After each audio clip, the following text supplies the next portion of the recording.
Thanks for joining us today on the Daily Edition. She was the matron of mayhem on Cell Block H. Oh, come on, B. We all know you run the place. Yeah, well, don't you forget it. Prisoner bad girl Val Lehman reveals the secrets from the iconic set, the castmates, the broken bones, and why the show was almost cancelled before it even began. Plus, the comedian versus the president, the Hollywood star who ended up on the wrong side of Donald Trump. Then 15 years, 22,000 trips, how Angel Flight are bringing hope to Aussies in their most desperate time. Also today, Craig McLachlan and the $6.5 million lawsuit. The actor sues for defamation over allegations of sexual harassment. Time now to get the latest from the 7 Newsroom. Thanks, Ryan. Tom, Sally, good to be with you both. Good afternoon, everyone. The federal government is in crisis this afternoon following the resignation of Liberal MP Julia Banks. She's announced she's quitting the Liberal Party to sit on the crossbench, further undermining the government's control of the lower house. Now, joining us is political editor Mark Riley, live in Canberra. Good afternoon to you, Mark. What does this mean for the government of Scott Morrison?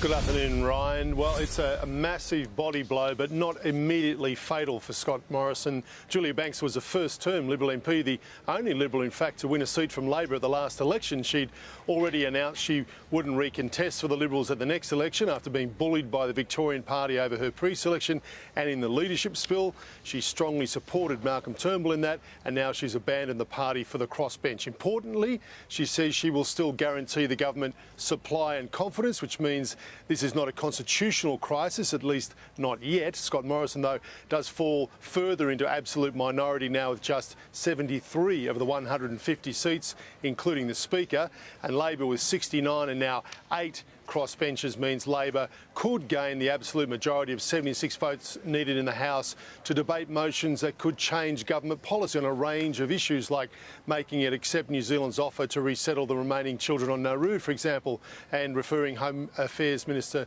Peter Dutton to the High Court.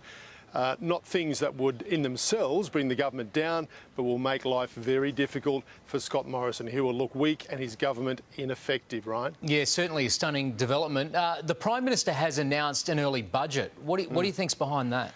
Well, this is Scott Morrison actually trying to get on his feet and on the front foot. He was in the Prime Ministerial courtyard defending his government's policies towards women, in fact, when Julia Banks dropped her bombshell. He's brought the budget forward a month to April, as you say, to open the way for an election in May, probably on the 11th or 18th. He's trying to reset the agenda, but at the precise moment that he was doing that, the agenda was ripped from under him by Julia Banks, and now his political future, what there is of it, is flashing before his eyes. Having set up a May election, he will now, I believe, lose, and probably lose quite badly, right? All right, certainly another dramatic day there in Canberra. Mark Riley, thank you for your time this afternoon. Thanks. Now, the threat from a huge fire front continues in central Queensland today. Several homes have already been gutted by the blaze and hundreds of people have been forced to flee.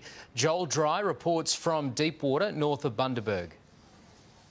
Well, this bushfire burning in the Deepwater area of central Queensland remains a huge concern for authorities as it continues to push towards new territory, putting new communities at risk. At this morning's media conference, we were told that the conditions are lighter today, but they are expected to increase from about midday, and that is when reinforcements will really come in handy for the exhausted crews who have been tackling this blaze for days now. We know about 100 rural firefighters from New South Wales have made their way to Queensland, many of them on board the Coulson 737 water bombing jet, which is expected to be put into use any time from now, dousing the extended fire front that is, as we speak, threatening homes and communities, particularly in the Baffle Creek, Oyster Creek and Rules Beach area. Unfortunately, there is little respite with the weather for the next several days, so where we can, we will continue to defend properties. We know there have been officially 2 homes lost here in Deepwater,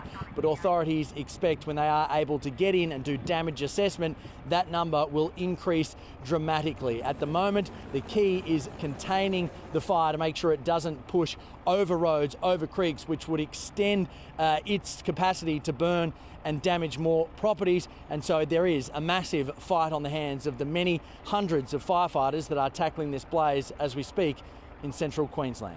OK, thanks. Joel Dry reporting there. NASA's InSight spacecraft has finally landed on Mars, marking the start of a 2-year research mission. The spacecraft will drill 5 metres below the planet's surface to measure seismic activity, something that has never been attempted before. Paul Kadak has more. Well, after 10 years of planning, 7 months of travelling across space and more than $1 billion for NASA's Mars InSight mission, it all came down to the landing. 7 minutes of terror, they called it. In mission control, they waited for 2 magic words. Touchdown confirmed.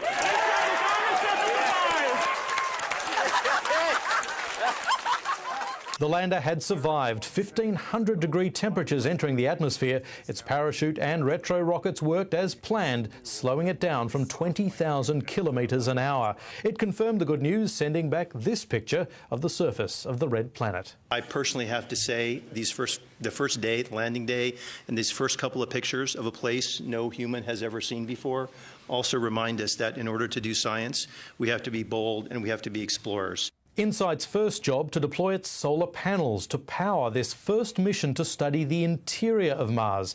2 years of measuring temperature, seismic activity, Mars quakes, learning about the planet's core, how it formed and evolved, what that tells us about other planets, including our own, understanding more about Mars' all-important steps before the first possible future human steps on the red planet. Fascinating. Paul Kadak, thank you. Now to some great sporting news. And Australia's Stephanie Gilmore has ridden into surfing immortality, claiming a record-equalling 7th world title in Hawaii. The 30-year-old blitzed her opening heat of the season-ending Maui Pro, putting the pressure on championship rival Lakey Peterson. Peterson was forced into a sudden-death second round and was eliminated, handing the crown to the Queenslander. Stephanie Gilmore is now a 7-time world champion, tied for the side mission. It all came down to the landing. 7 minutes of terror, they called it. In mission control, they waited for 2 magic words. Touchdown confirmed.